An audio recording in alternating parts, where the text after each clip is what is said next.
aliyokupea ndani inaweza kufanya nini katikati. Na ni kweli baada ya kuondoka alitesti kwa watu, yani kina Petro ambao walikuwa moja ya sample ya matesti, kwamba baada ya kuondoka aliwatesti hawa watu kuona kama huduma aliyoiacha ndani yako imezaa. Lakini Yesu hakuacha huduma moja tu, aliacha huduma nyingi sana katikati yako. Na kwa kuwa wanadamu tunategemeana kwenye nafasi zetu, kila ulichonacho ndani ni huduma. Naelewa vizuri. Kuna wengine walipandiwa roho za upendo, amani, utulivu, wengine usuruhu, wengine mapatano, wengine mazao, wengine kazi, biashara na uchumi. Vyote ni vya Bwana. Na vyote aliviacha katika maisha ya mwanadamu ili aone mwanadamu anavyokuwa. Ndio maana watu walipita sehemu mbalimbali wakawa wanamuomba msaada. Kuna waliokuwa wanakufa, wanamuomba wainuke. Tunamuomba uinuke ili ufanye nini? Maana yake una deni, una kitu hujafanya, unataka ukakifanye. Kwa maana Yesu hakuwainua ili wakalale, aliwainua ili wakafanye kilichopo ndani. Unanielewa vizuri? Kwa hiyo kuna kazi ambayo aliitwika katikati ya kila maisha ya mtu. Ndio maana tunazungumzia huduma.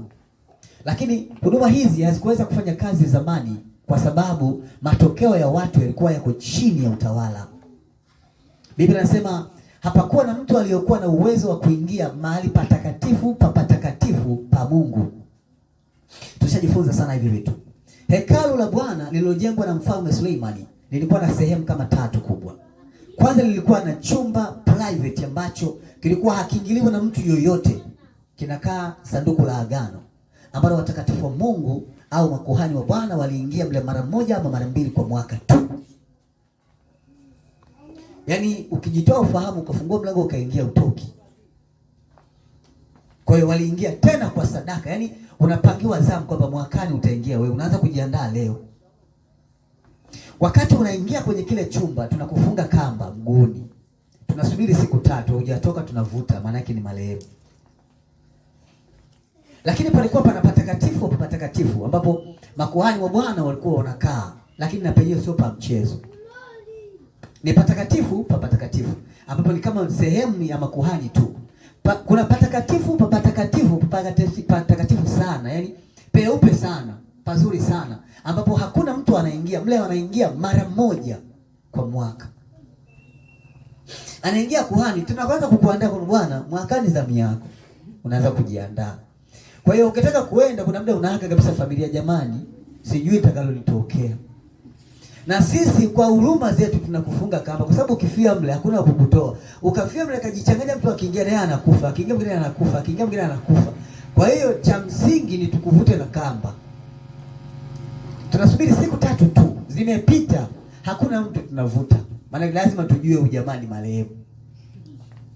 Unaelewa? Pale hapakuwa na sababu wala hapana kisingizio. Ukafanya dhambi yoyote, kwa namna yoyote, kwa bahati mbaya, kwa kusingizio ama kwa kufanyiwa, hautoki. Ndio sharia ilivyokuwa zamani. Lakini lile sanduku la agano lilikuwa la ajabu sana. Lilikuwa lina oda za watu tu kulishika. Na ni kweli kama unavyojua mwanadamu ana matamanio ya kufanya kitu. Na lile sanduku lilikuwa ni kama sanduku la dhahabu tupu. Limetengenezwa na dhahabu nzuri na miti ile unaita nini ile? Kuna miti ile nzuri sana ambayo ilikuwa ina gharama. Ndio iliyotengeneza miti ya mishita sijui nini, ambayo ilikuwa imetengenezwa kwa uzuri na urembo. Wale majamaa walikuwa ni professional, ni mafundi seremala waliobobea. Kwa hiyo waliishi kwenye maono ya Musa, wakakaa kwenye maono ya Haruni. Mungu akaingia ndani yao, akawa anaform kitu ambacho wanataka kuform kupitia wale watu. Sasa kama unavyojua, sisi wanadamu watu tuna tabia ya kusema na nini mle. Unajua na hata ukilishika tu unajua ni baraka za Bwana. Lakini ukilishika lile unakwenda na maji, hauponi. Ndio ile kwa sheria. Hata ukilikuta limeanguka pale, pita. Usiseme niliokote ni kwa roho yangu njema nilipeleke kwa Bwana. Ukiliokota unakufa. Hapakuwa na watu ambao waliweza kulishika ovyo kama ilivyo kawaida. Unajifunza nini katikati yako? Unaona nini pia? Una jambo gani ambalo unalifikiri sana kwenye maisha ambayo unaishi kama mtu wa Mungu? Tunazungumzia karama. Kwa huduma ambazo watu wanakuwa nazo. Hawa watu walikuwa wana namna ambao unaishi tofauti na namna nyingine. Hawakuwa na uhuru wa kutembea kama ambavyo wanatembea watu wengine. Hawakuwa na nguvu ya kusema wewe mwenyewe peke yako unaweza ukaenda kumwomba Mungu. Majibu hayaji. Mpaka uende kwa kuhani, ujaribu kupiga hodi pale, ushuke chini ya miguu twako, umwambie kuhani dhambi uliyoitenda, hata kama ni mbaya unamwambia, anakuambia tu ehe. Na kuhani akisikia hasira, maana kuna dhambi nyingine ni ngumu. Unaelewa Haya, ulitembea labda na mke wa kuhani bahati mbaya, na kuhani ndio yuko mbele, unamwambia una vitu vingine. Ila vitu vingine inabidi useme vyote. Watu wasema sasa mfano gani? Mfano huo.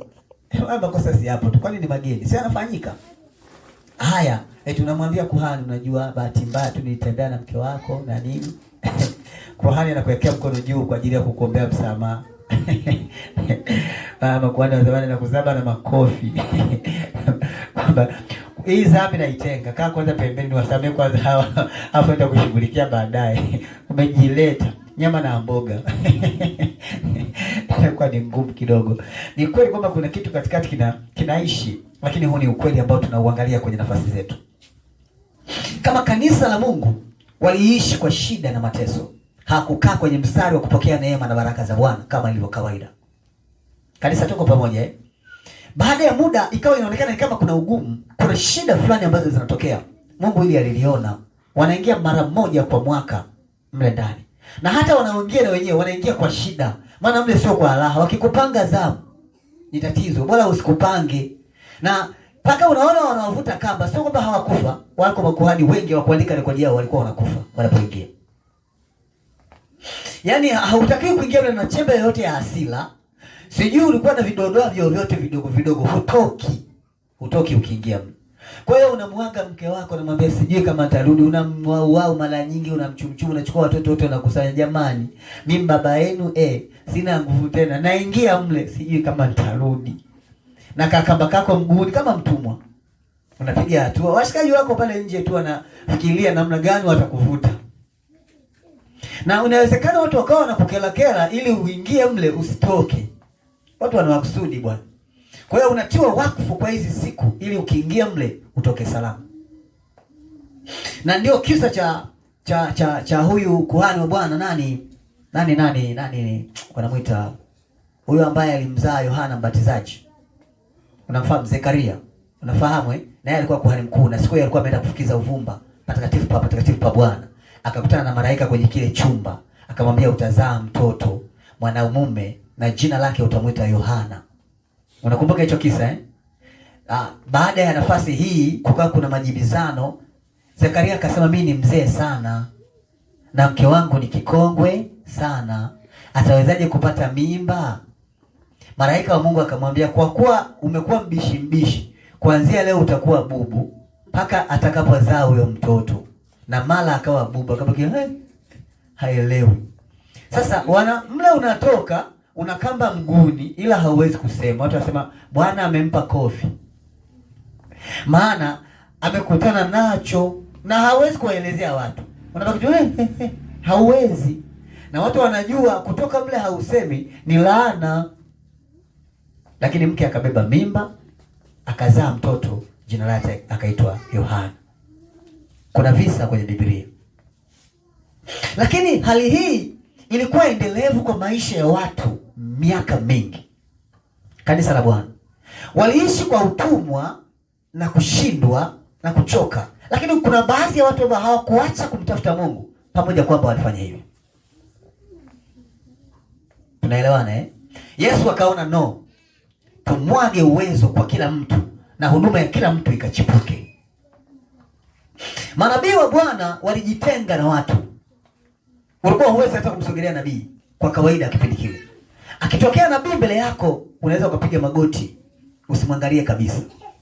Kwa sababu walikuwa ni watu wenye heshima na nguvu, na huwezi kuwagusa kawaida kama unavyofikiri. Kwa hiyo ni kama palikuwa pana matabaka fulani, palikuwa pana utengano.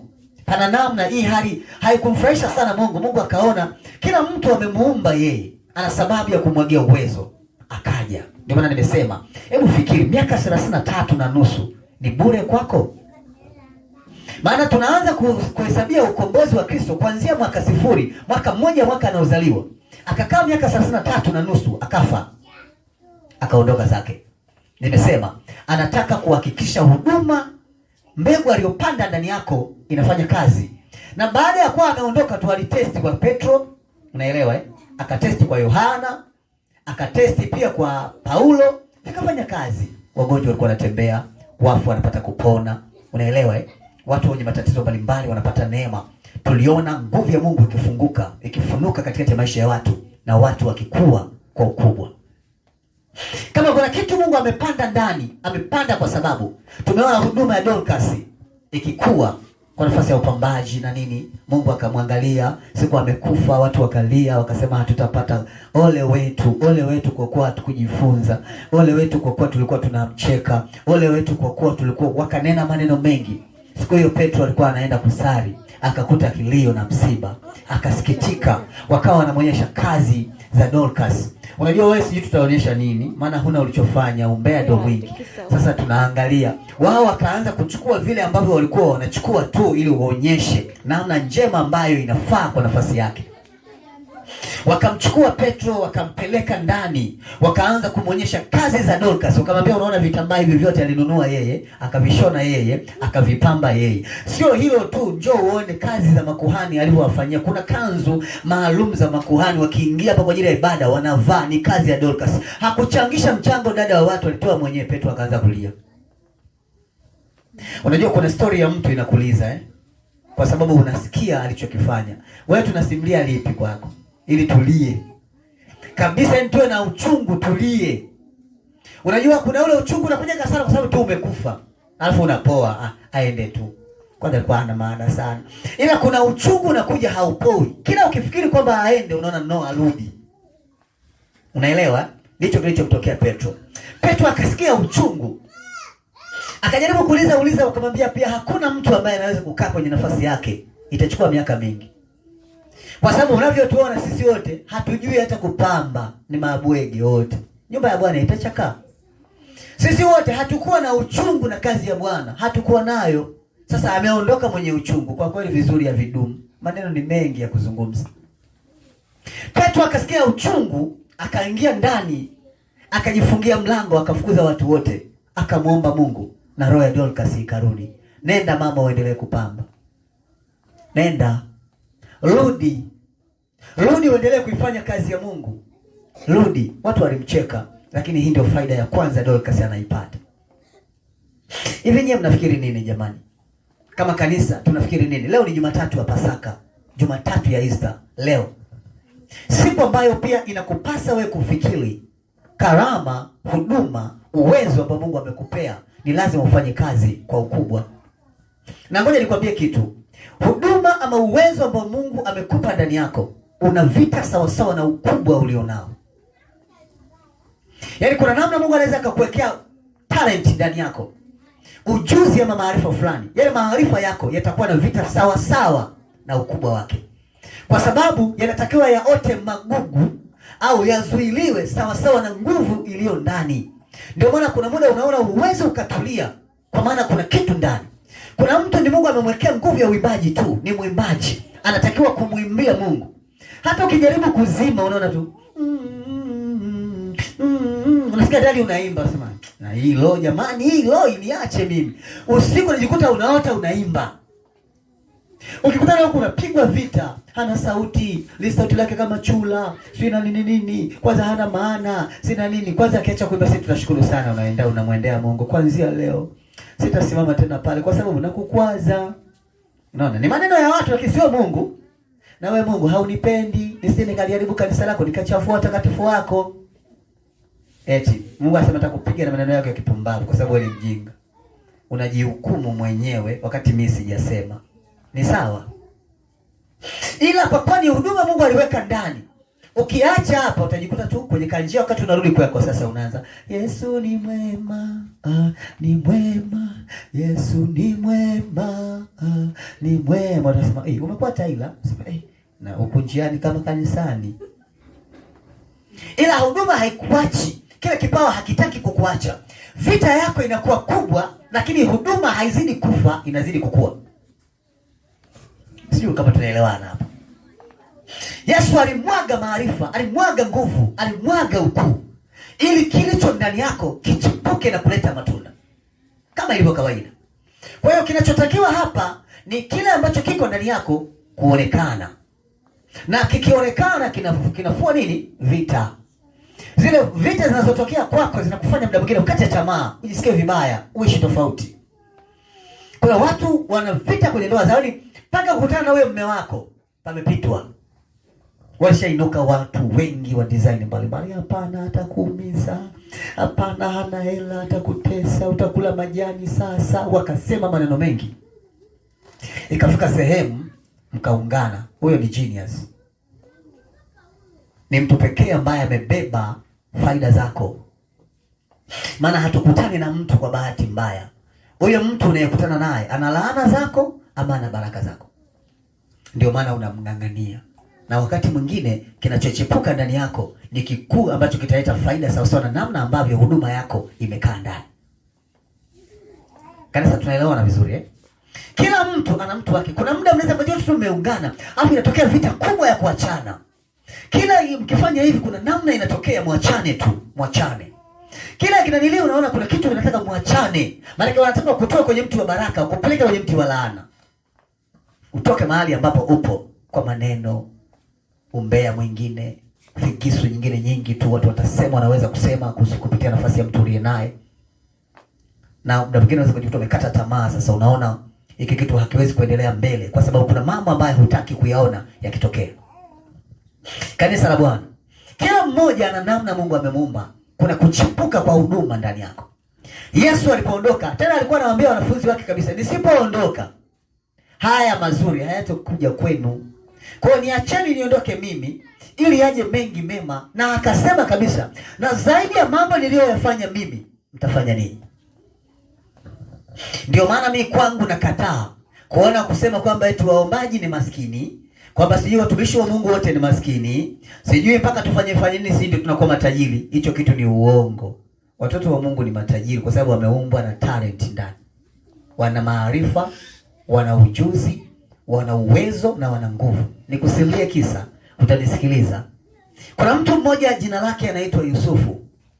Mtu mwenye maono tu, aliyeumbwa na Mungu na kupendwa na Mungu sana. Huyo kijana alichipuka, akakua. Baada ya kukua uwezo wake ukaonekana. Ulivyoonekana, wenyeji wa familia wakamfukuza. Akaenda kuangukia kwa mtu mmoja anaitwa Potifa. Biblia inasema akakaa pale na Potifa akafanikiwa sana kwa sababu ya uwepo wa Yusufu. Mali, utajiri, fedha na vitu vyake vingi vikakua kwa ajili ya mtu huyo. Talent man. Mtu mwenye uwezo, ana nguvu. Anafika pale na kwambia hiki hamisha weka pale, hiki weka pale. Unajua kutembelewa na mtu wa namna hiyo eh? Akaingia ndani mwako akafanya exchange ya kila kitu mpaka kila anayekuja anashangaa. Kumbe ulikuwa umezoea meza ukiingia iko mkono wa kushoto kairudisha kulia au kaiweka katikati. Katika design namna ambayo huwezi kuamini. Kila anayefika pale anashangaa ujuzi aliofanya. Ndio maarifa ya watu wa Mungu, sio huyu tu. Unamfahamu Daniel? Matatizo yaliyoshinda wengine, yeye ndio majibu yao. Kanisa, sisi tunaelewana hapa. Tunaachaje kuwa tajiri sasa? Sasa kwa nini useme wewe ni wa hivyo hivyo? Maana yake hii hali ambayo Mungu unayo saizi, hii hali ndio Mungu haitaki. Akaja akafa ili akubadilishe. Kanisa, tunaelewana sijui? Kuna watu hapa ni machipsa, wapishi. Yaani wapishi wale waliobobea, watengeneza chips wale ambao wamekuwa kwenye ubora, akitengenezea chips. Kwa chips nyingine ukila, yani haujisikii kabisa kurudia kula chips tena. Unaweza ukaweka mipaka sita kuja kula chips, kumbe ni mtengenezaji. Chips sio tatizo, ni mtengenezaji. Aliichoma akaibabua na wewe una meno mabovu. Kwa hiyo ilivyoingia, ikaleta shida. Lakini kama ni mtengenezaji, kuna mtu akikutengenezea kuku. Unaelewa kuku. Akampika kuku. Utakuwa unasema jamani, kuna watu wanafaidi. Na kuna mtu akipika kuku, unasema kuna watu ni waharibifu wa kuku. Wewe kuku sange moja tu aishi. Maana haliki, hata ukitupa haokotwi. Umeharibu mfumo nafasi ya maisha ya mwanadamu. Ni vile alivyo. Kila mmoja amepewa huduma ndani yake ifanye kazi sawa sawa. Kama kuna mtu alipewa nguvu ya huduma ya upishi, ukiingia kupika hata mgonjwa lazima ale. Niwekeni kidogo, tishaka mgonjwa amemaliza. Niwekeni tena. Mnamwekea. So, hivi ni mgonjwa kweli? Hebu niwekele kama mwisho. Anamaliza. Kuna mtu ukimpelekea mgonjwa akifanya toa sitaki hata kuisikia, toa weka mbali. Yaani usio mpishi wewe, umeingia kwenye fani ambayo si ya kwako. Ni kweli unaharibu. Na kuna namna inatembea nje na namna ambavyo inakuwa kwenye nafasi zetu. Kanisa la Bwana, Kristo amefufuka, si sawa? Amefufuka atuachie uwezo pekee utatusaidia.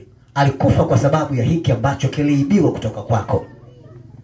Kwa sababu tokea mwanzo Mungu anamuumba Adamu, alimpa kufanikiwa sana, kukua, kuishi na kushinda.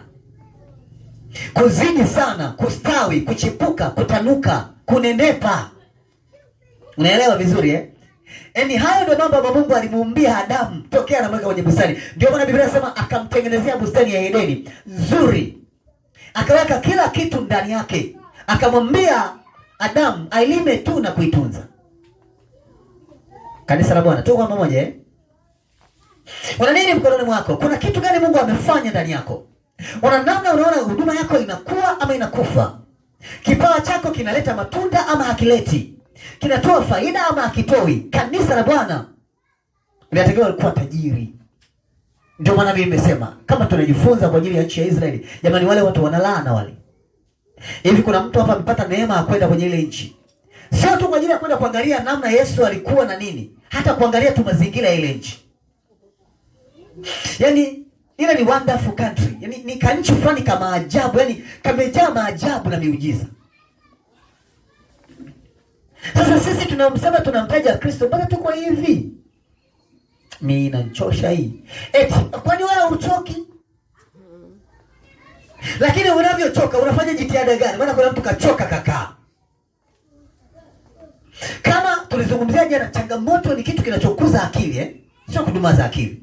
Lakini sisi tulio wengi wa huku, tena wa Afrika, sisi tuna matatizo. Changamoto zinatufanya tunazeeka, tunakonda, tunasinyaa, tunakufa. Hivi unajua katika dunia nzima Afrika ndio mahali ambapo linaongoza kwa kula mlo mmoja. Hivi unajua hiki?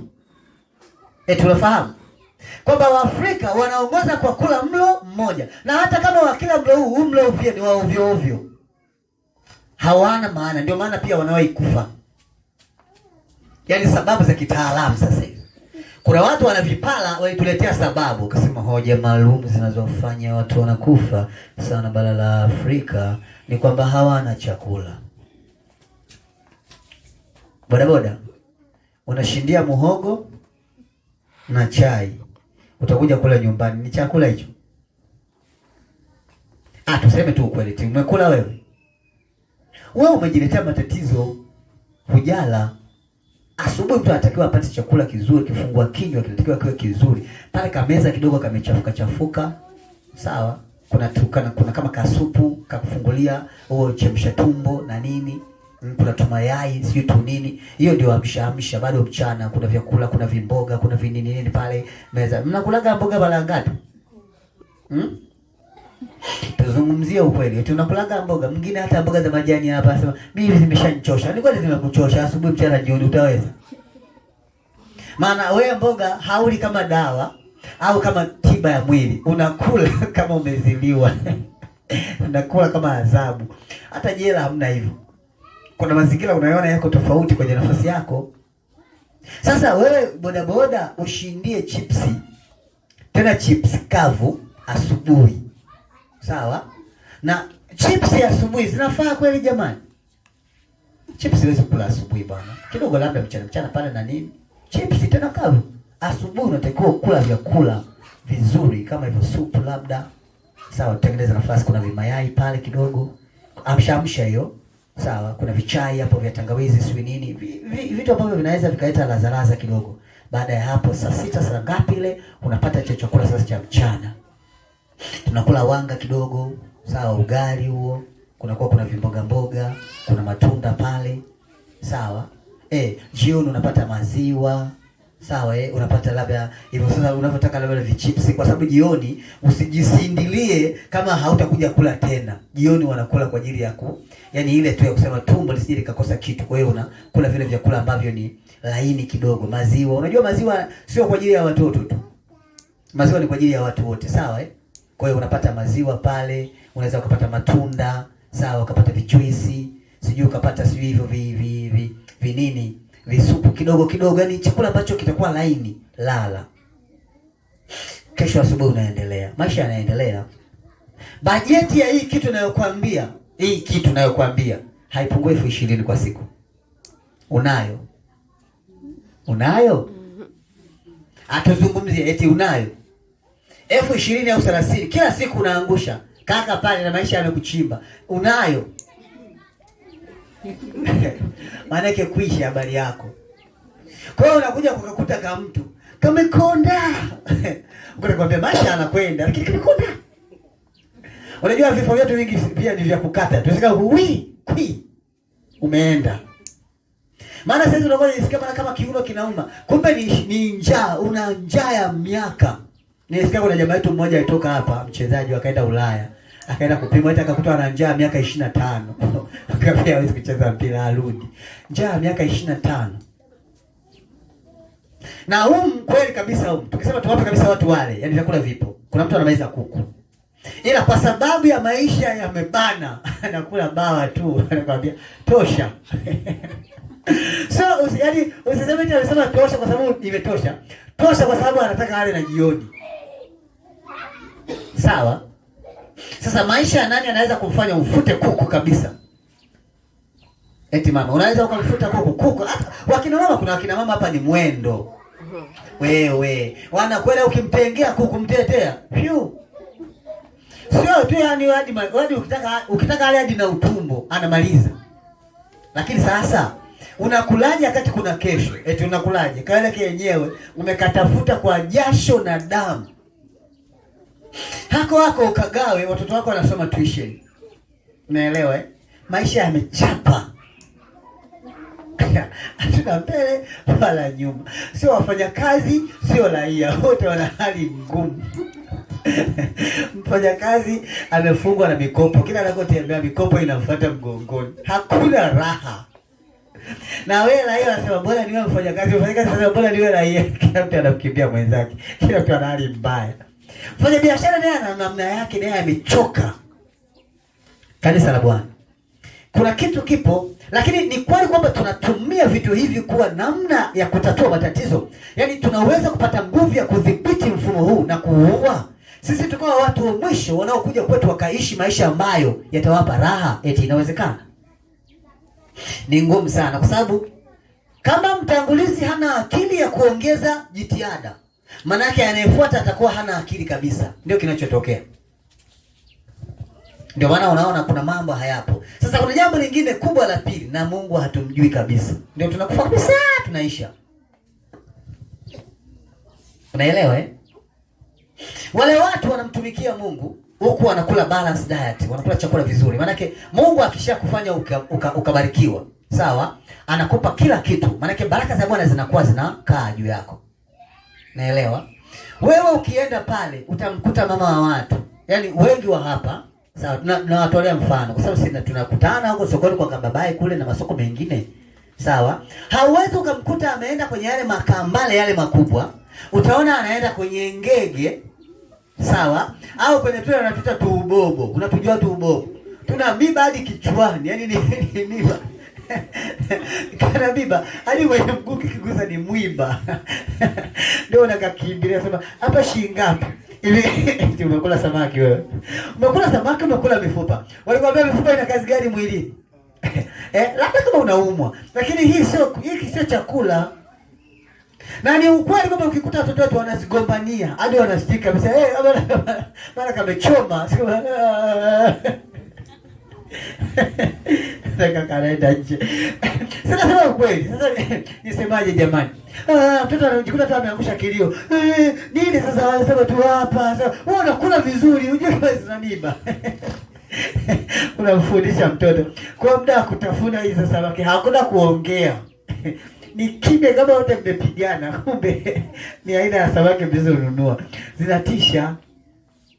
Ukimkuta mtu ananunua vile vikambale, hivyo visamaki vikubwa vikubwa, kuna visamaki jamani vinakuja.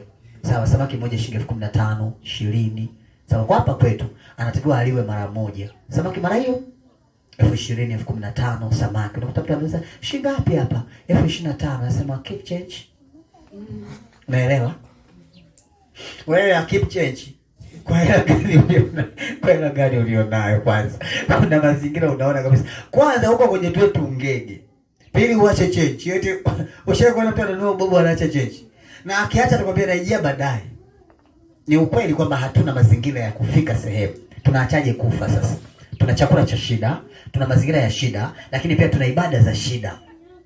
Wakati mwingine watu wengi waliokuja hapa hawajakuja kumwabudu Mungu, wamekuja kutatua shida zao. Unaelewa eh?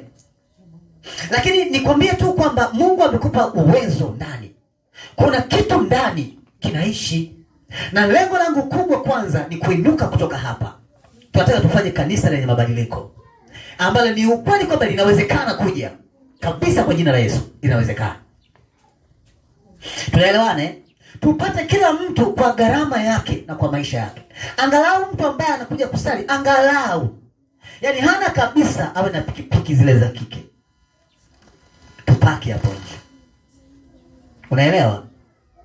Eti kaka, tukisema tumebarikiwa hapo unaonaje? Tumebarikiwa eh? Ila hivi tulivyo mimi naona kabisa bado tunalaana.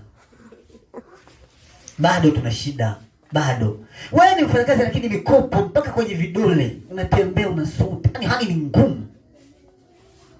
Mfanyakazi anakuambia bora hata wewe ungekuwa unajua. Bora. Hali ni mbaya. Kuna mtu amevunja kabalo, amekula hasara kaeuka.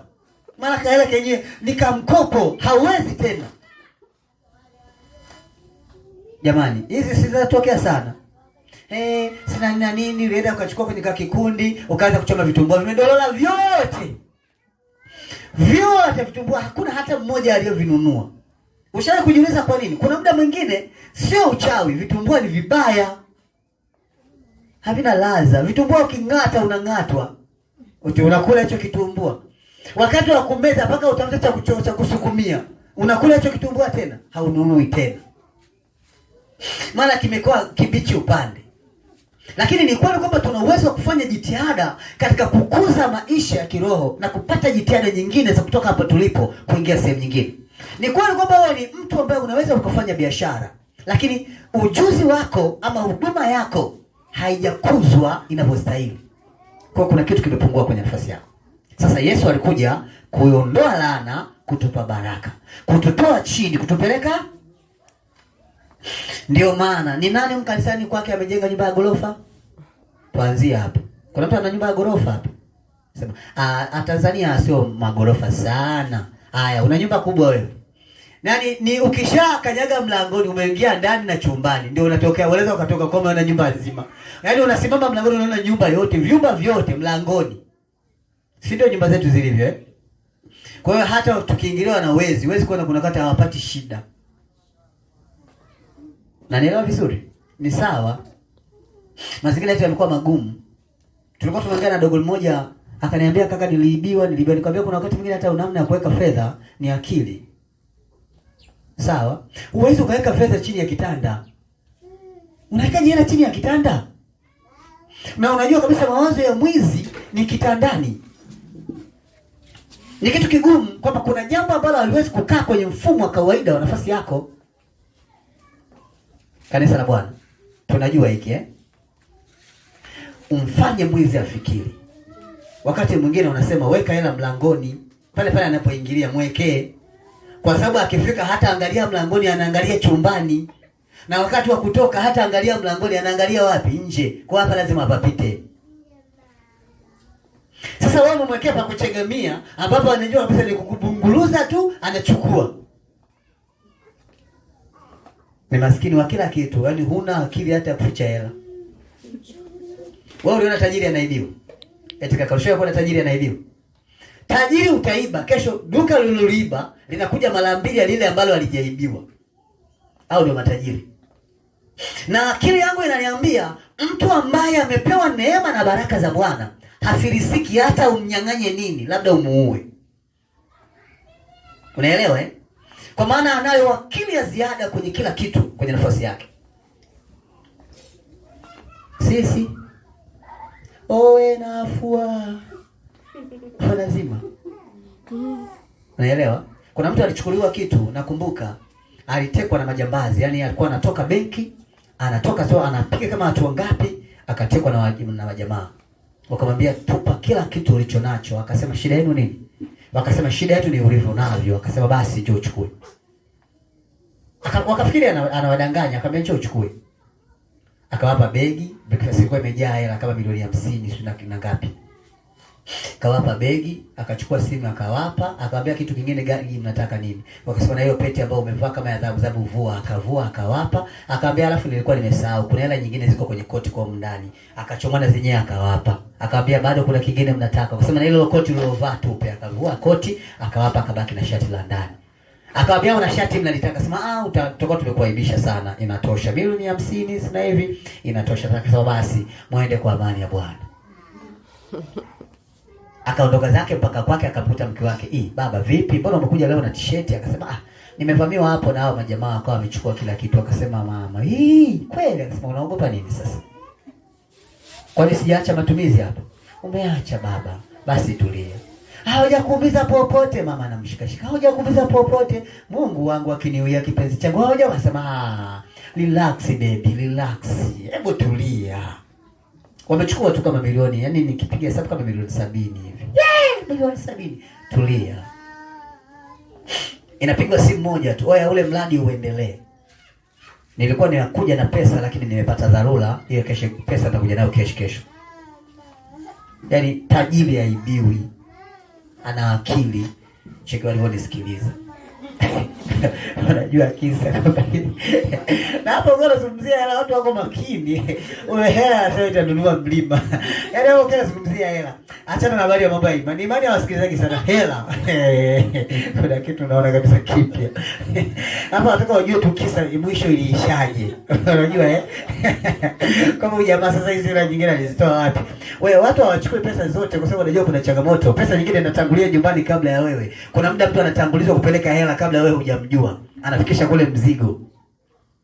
Milioni 70 kwa huyu tajiri ni kama pesa ya kawaida sana. Sawa. Akawaambia kwa sababu tu wameniacha niko hai. Inatosha.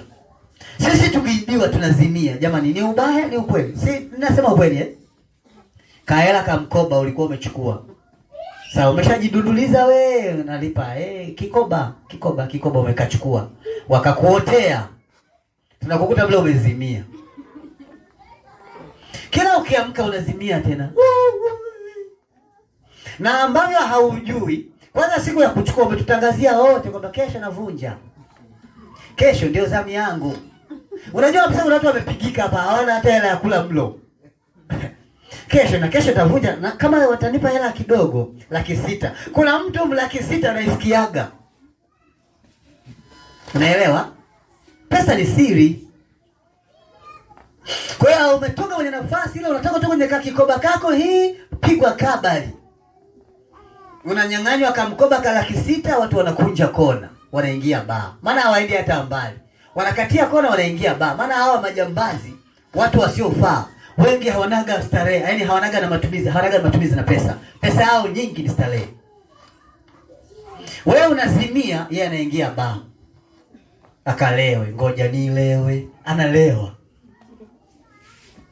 Wewe akikoba imeishia hapo na deni linaendelea. Maana ni jina la kwanza, utaendelea kuwalipia wenzako mpaka ndio inabidi wahame mtaa na sehemu ibadilishe na jina.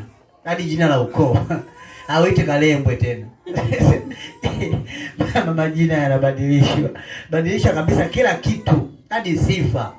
Ulikuwa unapaka swima nini unaacha kupaka swima Carolite, unaacha. Unaamua kuwa black, yani hata ndio kudai akikuona sio mwenyewe. Tutakuwa tumemfananisha. Umebadili hadi jina. Lakini ni hali ngumu wapendwa wangu. Tukiwa chini ya laana tutaishi maisha ya shida na mateso. Tukiwa chini ya baraka tunakwenda juu. Unaelewa? Na kawaida baraka huwa haina kidhibiti. Baraka. Mimi niseme tu ukweli. Baraka huwa haidhibitiwi. Mbona zetu zinadhibitiwa? Eti tumebarikiwa? Bado. Na ndio maana unaona sura za watu zimekonda, zimenyongonyea. Kila mtu akisema nianze kumuuliza mateso yako nini, nakwambia Yaani light Mungu angekuwa ananiona. Kama Mungu amuoni light, hii sura yangu ilikuwa ndogo kama kidonge. Nina matatizo chungu nzima. Naelewa. Ni kweli unayo, maana tamaa pia hazikosi. Lakini maisha yanataka mabadiliko. Ndio maana Yesu alipokuwa amekuja akataka kubadilisha mtazamo. Watu walimsubiri. Elizabeth amekuwa akiota ndoto, anazalisha, ananyonyesha miaka. Anakuja kuwa mzee bado anaiota ile ndoto, ananyonyesha. Asema hii ndoto mbona inanifuatilia sana? Hii ndoto ina maana gani? Kwamba Mungu anamdanganya, maana umri umeshapita, ndoto bado inaendelea na mtoto hana.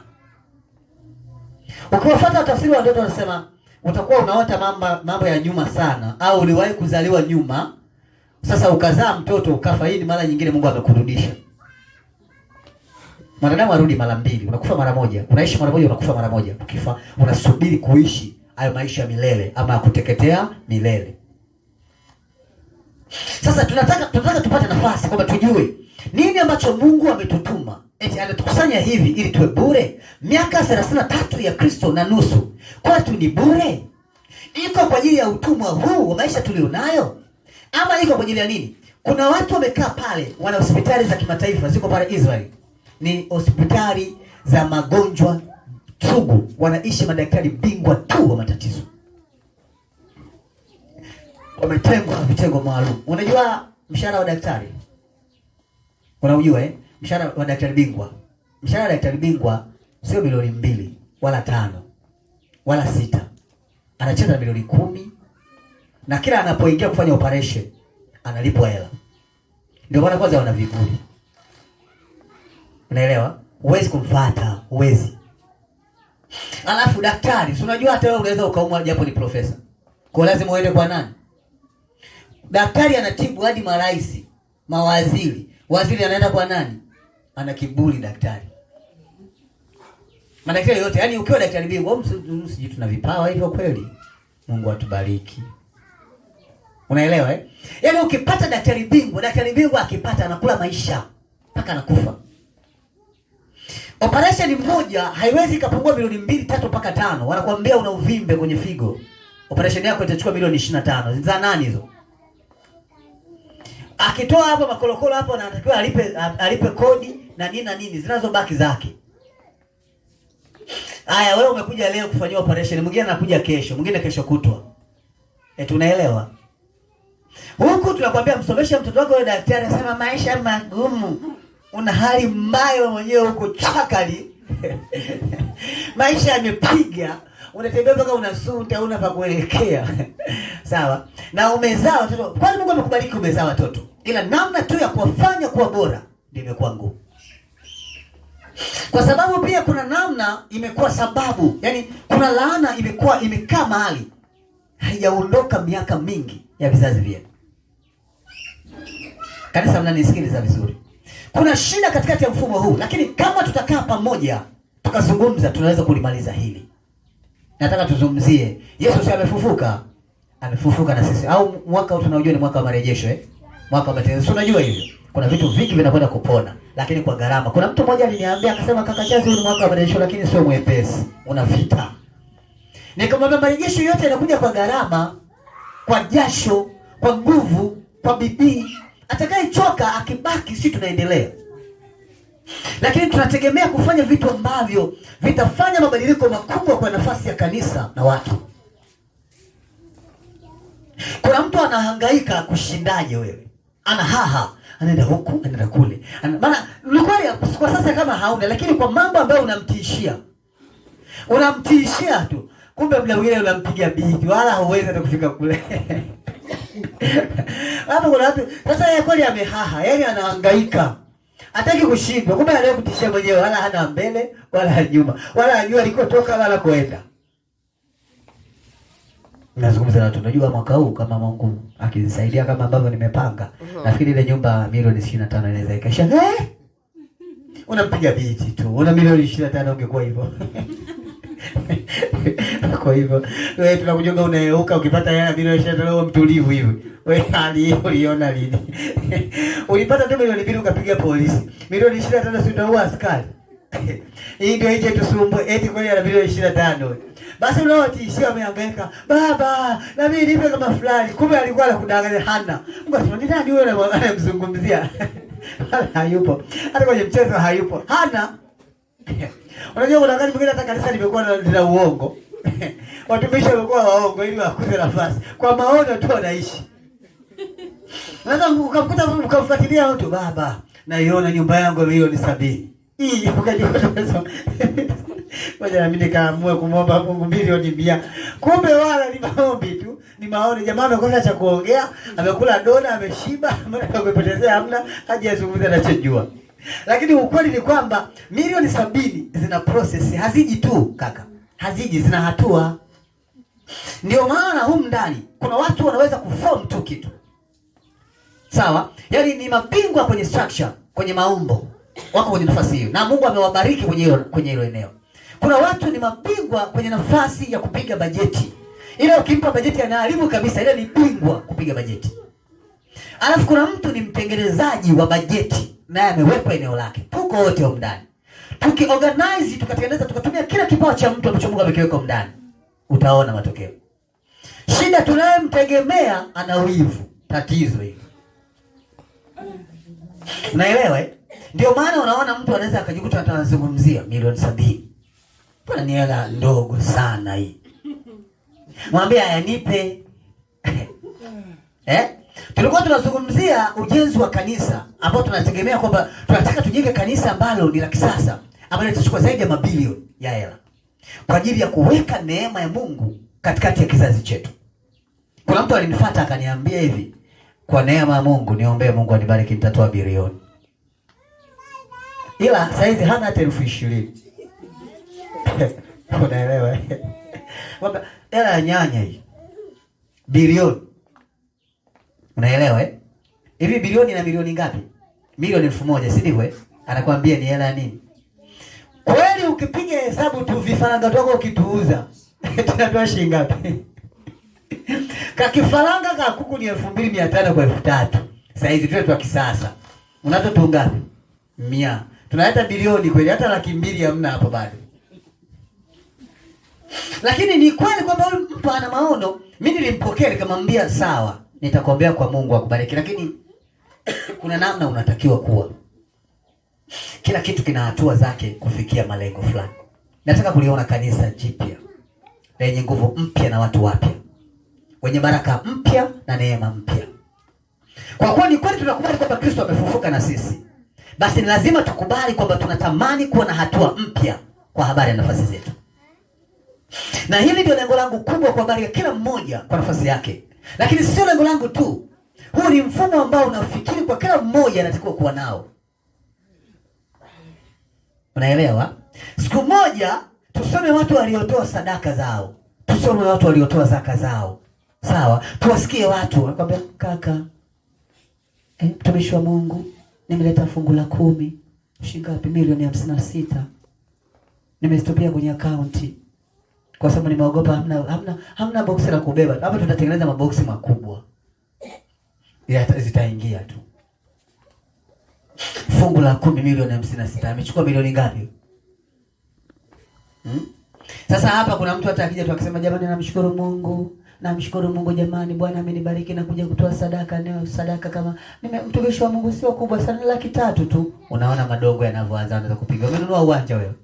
Umenunua uwanja? 300 itanunua uwanja sasa. Kumtolea tu Bwana unaanza kupigwa mawe. Kwa sababu kweli watu waliopo ndani hawana. Unanielewa vizuri? Ni kweli kwamba iko vita katikati ya nafasi yako, ila umepanga kufanya nini? Kalama ambayo Mungu amekupa, ujuzi, maarifa, uwezo aliyokubariki Mungu, unaufanyia nini? Swali liko hapa. Tunataka tufanye kitu ambacho kitakuwa tofauti. Yaani tukiondoka hapa watu wajue tulifanya kitu, tulikuja duniani, tukafanya ya kwetu, tukaenda. Tunapumzika kwa Baba. Unaelewa? Baada ya uchovu wa duniani hapa. Hapa ni kupambana, hamna kumwogopa shetani, ni kupanga naye mkono. Ni kufuana, unamwogopa nini? Maana hamna namna sasa. Jamaa kweli na alikijua aliogopa. linakufanya kwanza linakukimbiza.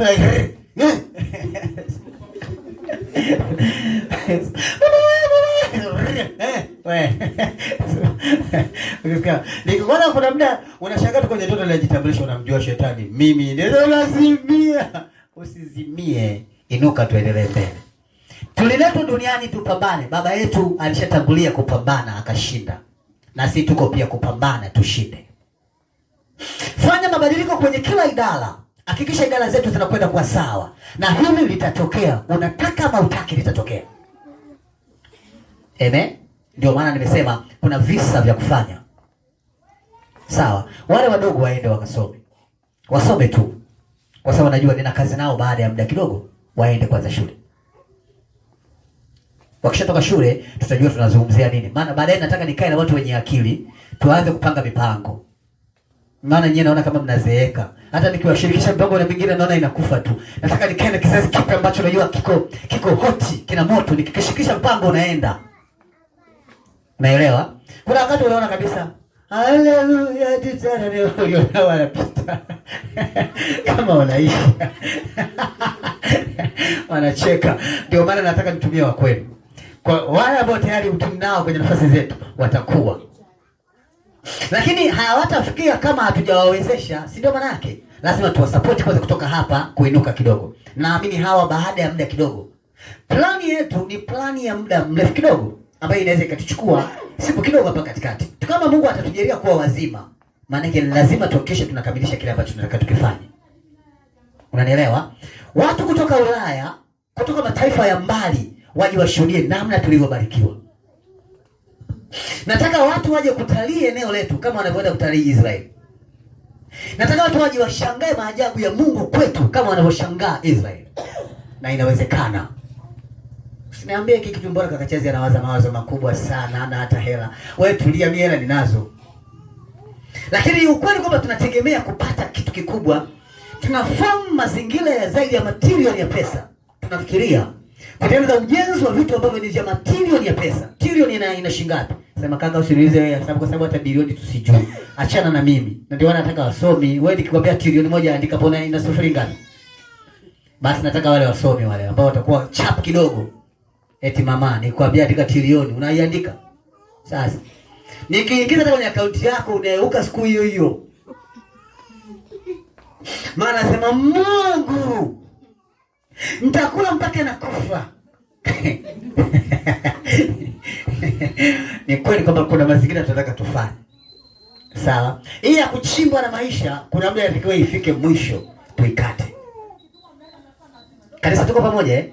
Tunafikiria, kwa hiyo tukae pamoja tu. Tusitengane, tusiachane kama wale walivyoimba. Ninaamini tuna Mungu 100%. Na hili nalokuambia kwamba watalii kutoka mbali, kutoka mataifa ya juu huko mbali, watakuja kushuhudia maajabu ya Mungu mahali tulipo sisi.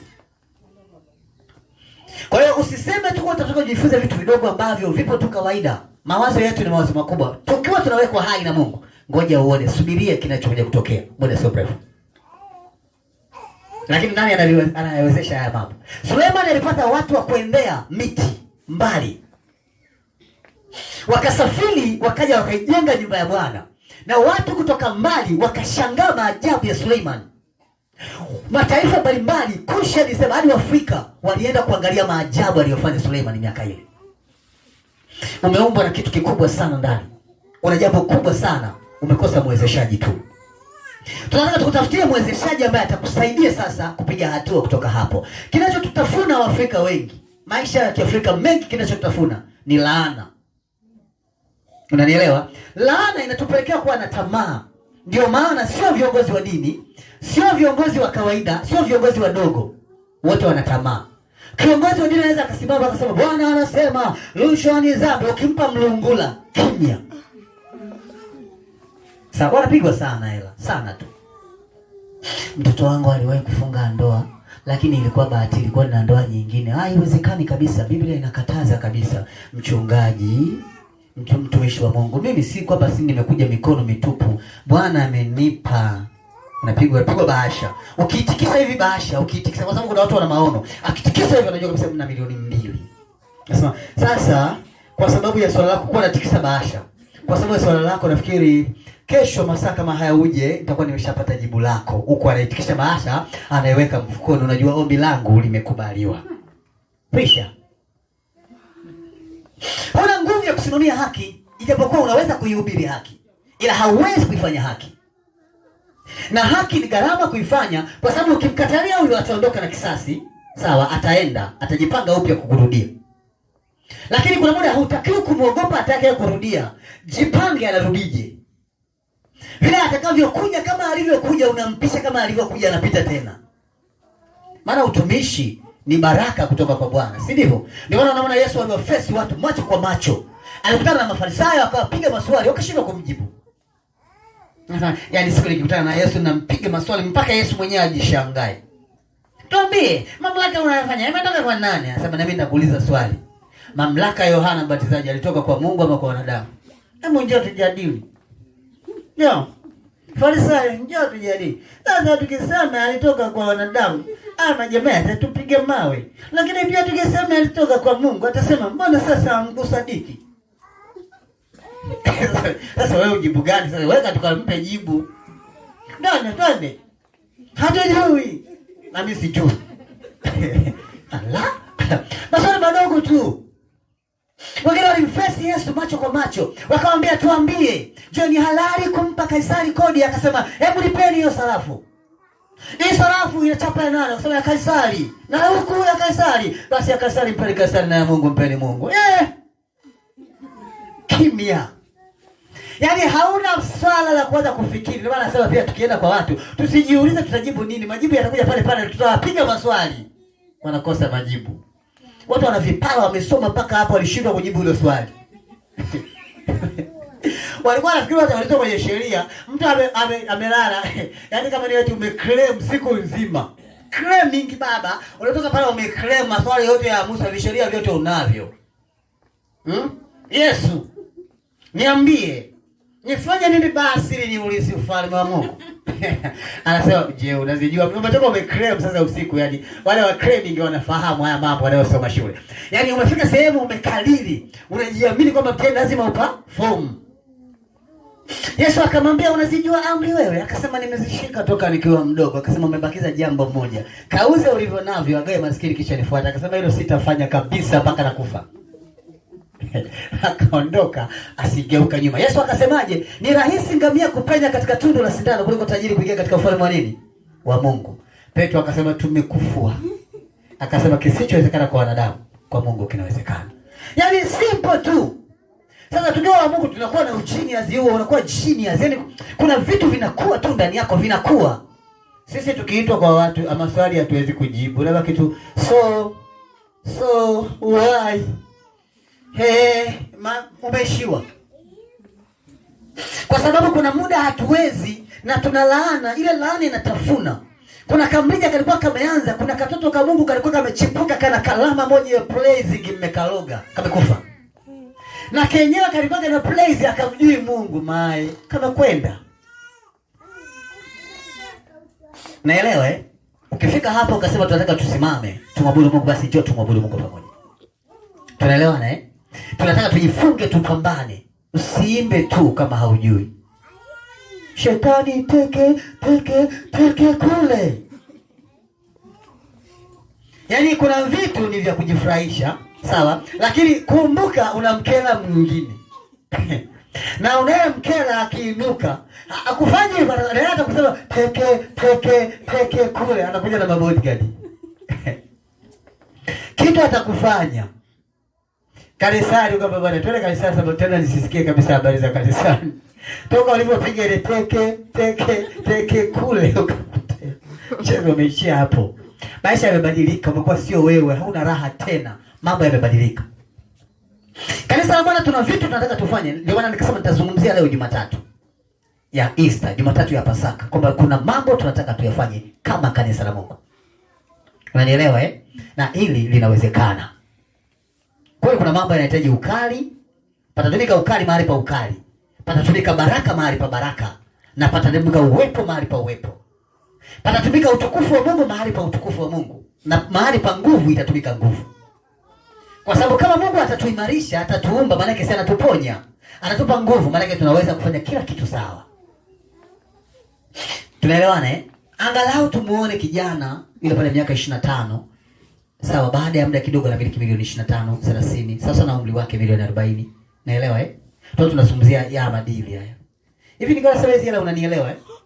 Sababu kaka, mbona kama leo anakuja tu na mambo ya pesa? Leo nataka tuzungumze kuchanua kwa Mungu. Ndio maana nazungumzia karama. Sawa? Tuzungumzie kipawa, uwezo na maarifa ambayo Mungu amekujalia ndani. Sawa? Na ni ukweli kwamba tunaweza kufika malengo kwa 100%. Tunahitaji muda tu na baraka za nani? Za Mungu. Lakini tunahitaji watakaoendeleza, kwa sababu najua target ya adui ni kupiga vyanzo. Unaelewa eh? Shetani anajua akipiga mchungaji kondoo anafanyaje? Wanatawanyika. Akipiga mwenye malengo, watu wanagombania tu langu wale waliobaki kuisha. Unaelewa? Sasa si unaona kile kipindi Petro alikuwa anatembea kifua mbele eh? Yesu sasa tunaenda wanaenda Siku amemshika. Petro, na wewe kama ulikuwepo wewe. Tena uniache. Usinizoee. Alimkana. Unaenda nani ambaye alikuwa anakuongoza akakuja kukutetea hayupo? Inabidi kugombania. Jamaa akaona hapa cha msingi. Yohana mwanangu, chukua mashua turudi tuzame kwenye maji. Gongonge zetu samaki basi mchezo uishi. Wakarudia uhuni yule wa nyuma. Huyo. Cheki mlembo yule. Sasa Biblia inasema Yesu wakati alienda aliwakuta wako uchi. Eti maana ya kuwa uchi ni nini? Sio wamerudia tabia zao za kale. Na unamjua mvuvi wewe. Mvuvi ana tabia mbaya kwa asili. Waliovua wanajua hiki kitu. Sisemi uongo. Wavuvi wengi wana tabia mbaya. Na mvuvi yote kuna muda lazima uwe katili ili uvue. Wewe ukatili kwa wavuvi, tunakula tu samaki lakini wanakotoka Mungu ndiye anajua. Wanapita kwenye maeneo mengi magumu. Cheki mlembo yule. Yesu akawatokea maandaa samaki. Wamevua siku nzima hajapata hata dagaa. Si tunalaana mwanangu. Yaani kitu sijui tumepigwa kombola, shetani anawawinda tu. Amempiga mchungaji, kondoo wametawanyika. Lakini baada ya kurejea walijikusanya, wakarudi kwa upya. Baada ya nguvu ya Mungu wakajaa uwezo, wakahubiri, wakafanya kila kitu sawa. Neno la Mungu linasema utalijenga kanisa na misingi ya ulimwengu haitaweza kuiangusha. Bwana atakutia nguvu. Na ni kwani hapa kuna watu wamepewa huduma na nguvu. Tunataka tuzione huduma zinachipuka. Huduma zinakuwa, uweza unanawiri. Lakini haya mambo yanahitaji muda, wapendwa. Na uzike kabisa. Unajua tamani sumu moja mbaya sana. Inaua bila kuhurumia. Mtu yoyote aliye na tamaa ni mbaya kuliko mtu anayeua. Mtu yoyote aliye na tamaa. Yaani hata kama unazo, tamaa ni mbaya kuliko mtu anayefanya mauti. Kwa sababu huwa inaharibu vitu vingi kwa pamoja. Unaweza ukaua kusudio la halaiki nzima. Yaani jumuiya ikafa kubwa kwa ajili ya nafasi yako wewe. Tunategemea kuona labda maendeleo fulani ya kata, mtaa, mkoa ama taifa ama kanisa. Ikaja hela imetoka, labda kuna wadhamini tena wenye lengo zuri, ukaila yote. Ukaua mradi wa taasisi nzima. Umeua maelfu ya watu, ni bora aliyeua mtu mmoja, si sawa? Kwa hiyo tamani kitu kibaya kinaua. Ndio maana ili maendeleo yatokee mahali popote yanahitaji watu wawe serious sana. Zamani ulikuwa ikigundulika umechukua rushwa kwenye ufalme wa Suleiman, ikigundulika walikuwa hawana uwezo, hawana huruma. Ya ndivyo ilivyokuwa, ikigundulika liwa. Tunakuimbia tu haleluya, hatuonani, maana wewe hatuonani kabisa. Tunaona ni hawa. Kwa hiyo tunahitaji nafasi ya baraka za Bwana ili kupiga hatua. Ndio maana naona hapa kuna maafisa, naelewa wazee wa mipango. Tunategemea kufanya kitu. Unajua kuna kati kanisa naweza nikapigwa buti mpaka mkatamani mpike pombe. Unafikiri mchezo? Mpigwe ile unapigwa sasa. Tufungue na nili club ya kanisa. Mechapa maisha hadi haiendi. Unajua hapo msimamizi atakuwa blaza bana.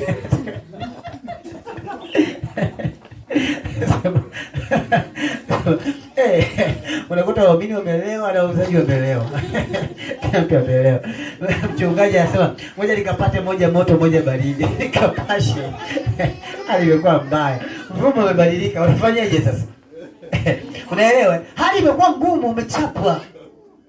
Lakini hilo kanisa unajua limekufa tayari. Na kuna sehemu unatoka tayari kanisani unatoka unaona kabisa hawa watu ni wadhaifu mwili hadi roho, hadi akili. Yaani wanatoka wamekonda.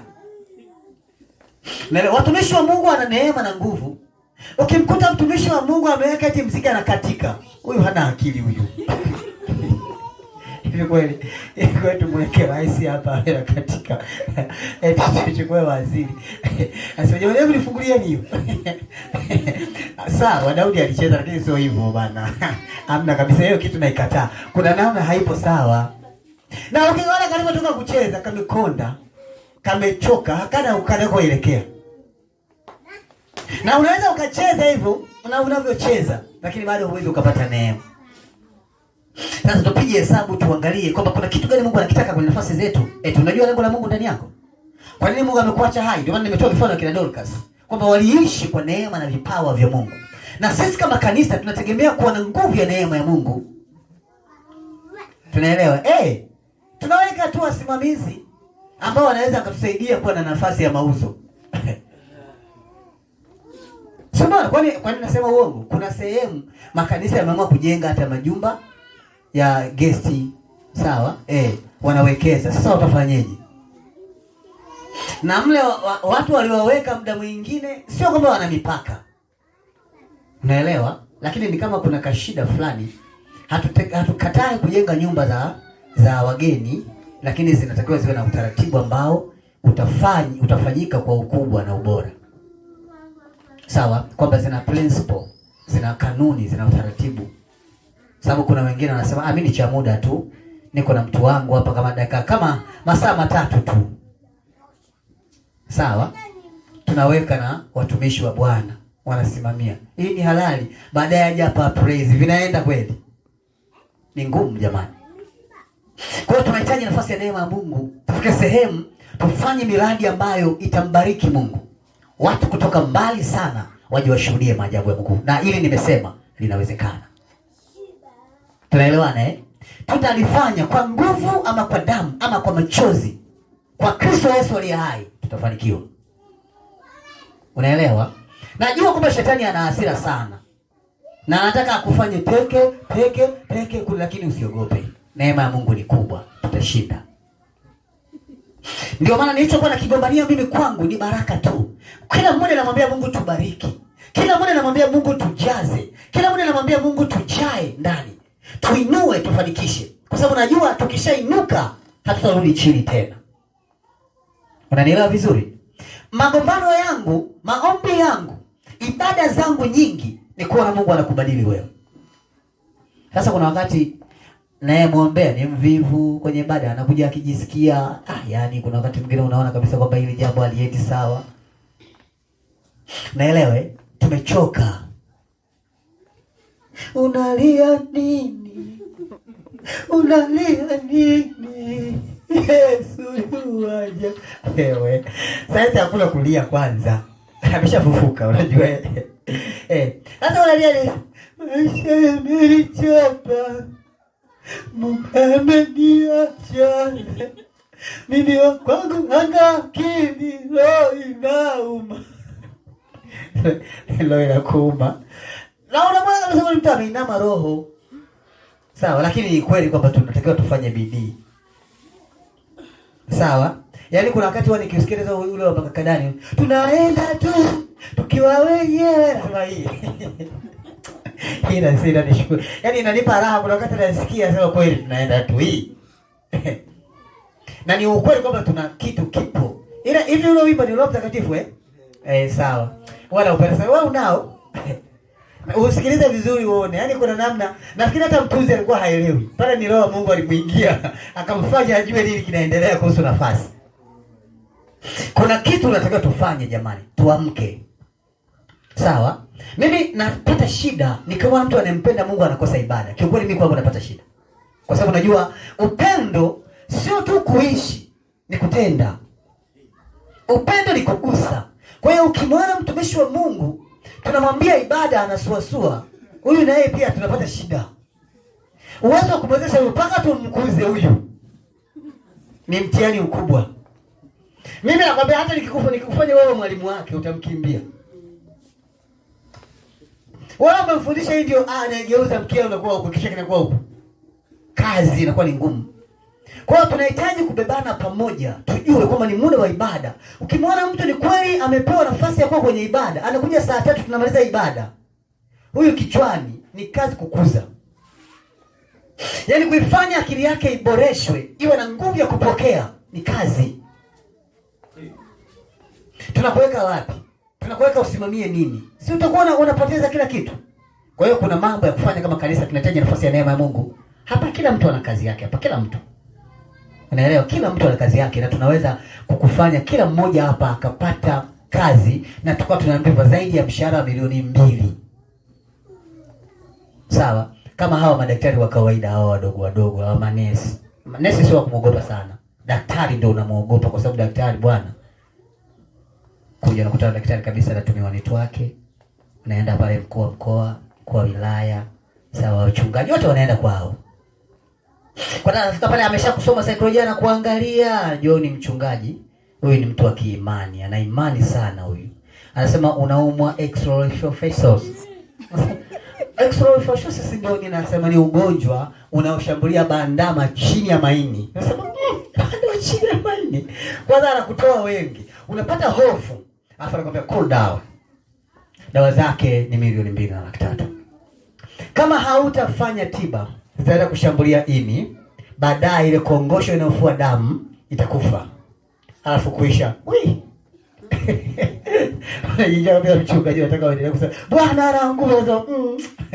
Hapa ni kawagonge wabidi sadaka. Chote sana. Anakuja na kalisiti. Wewe daktari unampeleka wapi? Daktari ndio anatoa ushahidi kila sehemu. Kuna mtu alikufa, wanamwita daktari afanye uchunguzi, si ndivyo ilivyo? Na wanamlipa. Ndio wanakuambia daktari ana kiburi. Kwanza kuna magonjwa mengine hata akili yako haiwezi kuyasoma. Huwezi. Na mwandiko wao, si unajua mwandiko wa kidaktari. Mwandiko wa kidaktari siku zote, hata ufumbe jicho moja. Ni kama lugha, si lugha ya kihuni ile, wanajua wenyewe. Yaani wanaielewa wenyewe. Kwa hiyo inafika sehemu unaona kabisa shida ipo. Naelewa? Ukitoka hapo mgonga wa mbili sadaka, kwanza kutoa 100 ni dhambi. Sina neno, hata unakusaja hazifiki. Sasa hapa nafanyeje? Inabidi utumie akili nyingine ya ziada. Ila hautaki tu kufa kwa sababu daktari ashafanyeje? Ashakuogopesha. Ndio nakwambia kabisa hii. Ukikaa wiki 3, kwa nilivyoona, sio unaona X-ray tulivyopiga hapa unaona? Unaona hawa wadudu walivyo wengi. Wadudu wengine hata wamewafoji tu wamewaweka. Huna wa kumpeleka, huna cha kumfanya, huna. Na ndio maana kuna wakati hata kwenye neema ya Mungu madaktari wengi hawamo kwa sababu kuna namna inakuwa tofauti na namna. Wako wale ambao Mungu amewabariki tu kwa nafasi zao. Ukutana na daktari mpole ana upendo, Mungu amempa nafasi nzuri sana. Lakini ni watu ambao kuna namna wanaishi tofauti na namna tunavyodhani. Kanisa la Bwana, ni kweli kwamba kuna namna tunatakiwa tupate nguvu ya kuwa na kila kitu kwenye nafasi. Na tunapobarikiwa maana yake hatutaumwa ovyo ovyo, si ndivyo? Tutakuwa na afya, lakini pia tutapata kama inavyotakiwa tupate. Nategemea kila mmoja kwa nafasi yake. Baada ya muda kidogo, wewe unakula milo hiyo 3 unayo. Yaani asubuhi unakula, tukitoka vile kanisani unaenda unakula, mtoto wa Mungu mchana tena sio kwa mawazo na penyewe unakula, na jioni pia unakula. Kuna magonjwa mengine unaumwa ni njaa. Sema yani nikishinda na njaa tumbo linauma sana. Sasa tumbo linachaje kuuma haujala jamani? Unakula kama uko kwenye huduma. Huduma tunazo, tunafanya, lakini wewe kila siku kama uko kwenye huduma kila siku. Tupate nafasi ya kujua ni kwa namna gani tutatoka kwenye hili. Na nielewa, nilikuwa na wadogo zangu kila kipindi cha sherehe ukiwaweke hapa kasika na nikaondoka ukachakula, nikaondoka awali. Shwa. Sasa wameoa, nikiwapa hata kabakuli, wanakuambia tutakula na baadaye. Na wahurumia. Sasa unaacha kumwonea huruma. Kiwango chake chakula huyu ni gudulia moja. Anakula sahani, anashiba. Si maana yake anakula tu siku ziende, au unaonaje? Sasa kulizika sio kushiba. Ndio maana kuna magonjwa ya dharura tunayapata miilini kwa sababu ni kweli hatushibi. Ni ukweli kwamba huyo dogo anakula kilo 1.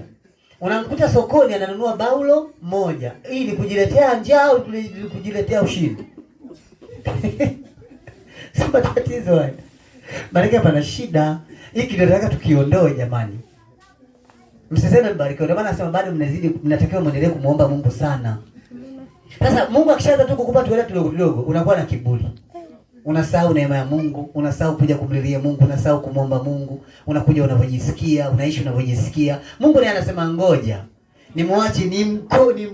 Ngoja kwanza nimwache shetani amkung'ute mpaka atoke macho hapa kitu Bwana na Bwana akuji. Ndio kinachotokea. Maana nisikia mdogo mmoja sana. Yesu. Yesu. Nikumbuka leo. Mimi maisha yamenishinda Bwana. Sasa haya ni maombi au ni lawama hizi?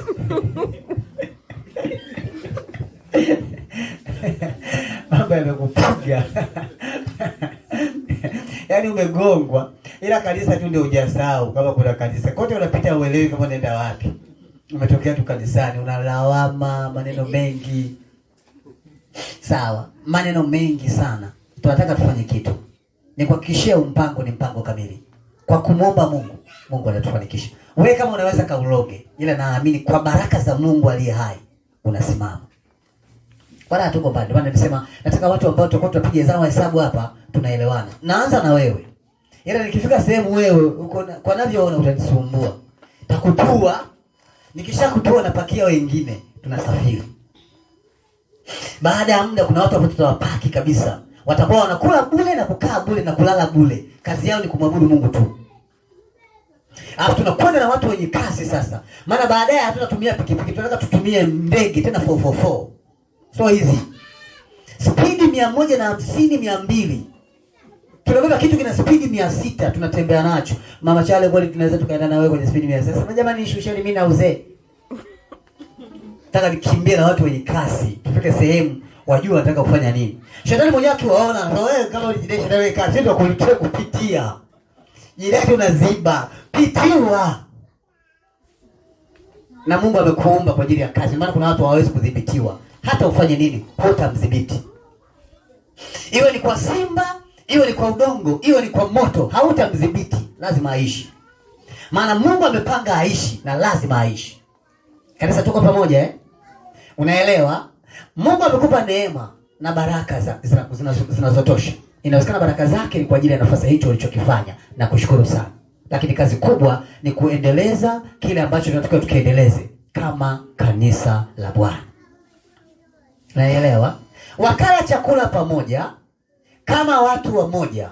Wakafanya vitu vyao pamoja kama watu wamoja. Wakafanikiwa na kukua sana kwa maisha yao. Ndio kitu ambacho tulikuwa tunakitaka kwenye nafasi zetu, tubadili mfumo. Kuna mmoja tunasema, tunataka tuone wapambaji wanapamba zaidi ya namna wanatokea kupamba. Yaani kuna muda hautaalikwa hapa Tanzania tu, hautapelekwa Nigeria tu, hautapelekwa hapo Kenya, utaitwa Ulaya ukapambe. Sawa? Kuna wakati Putin anasema hebu njoo pambe Ikulu. Naenda kupamba Ikulu pale.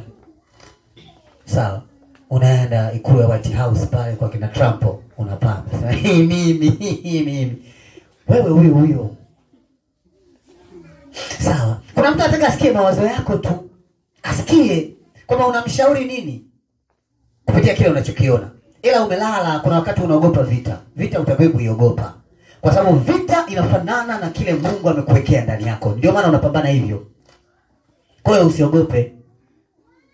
Sawa Kanisa tuko pamoja. Kuna mtu hapa ni bingwa kutongozwa.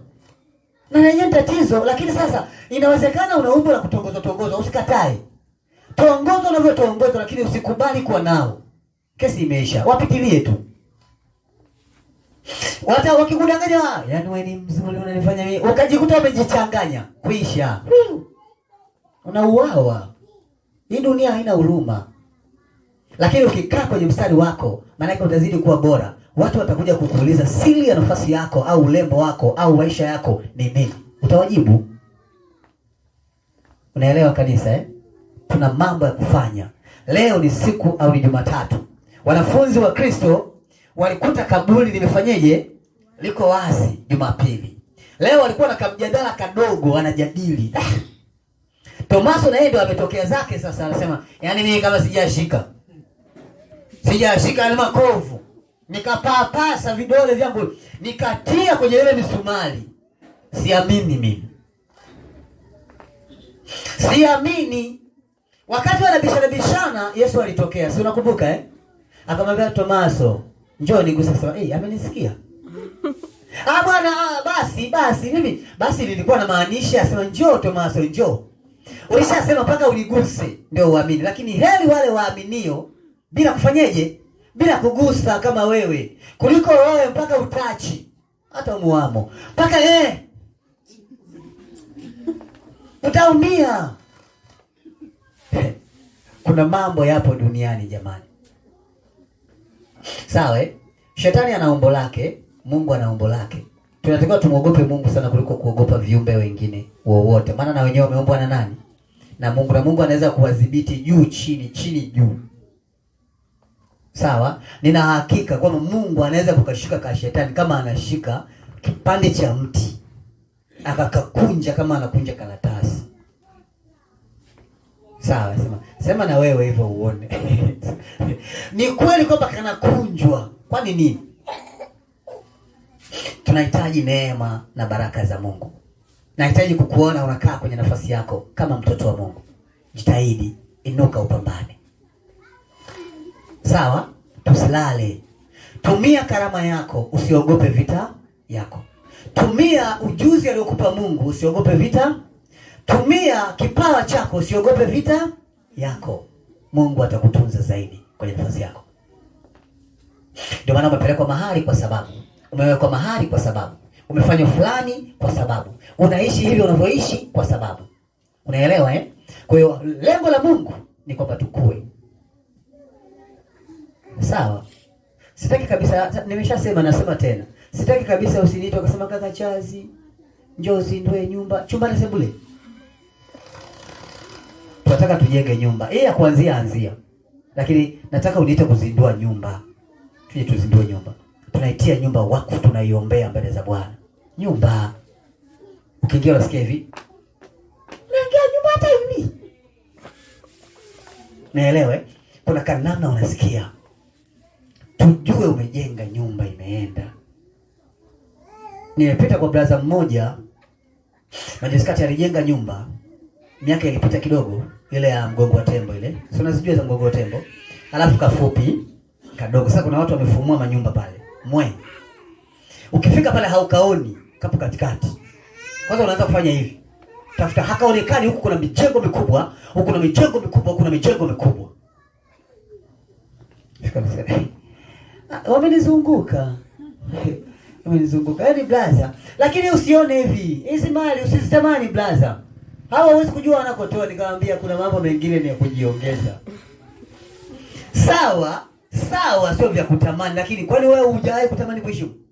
Eti nyie hamtamani? Mnafanya bidii au mmelizika?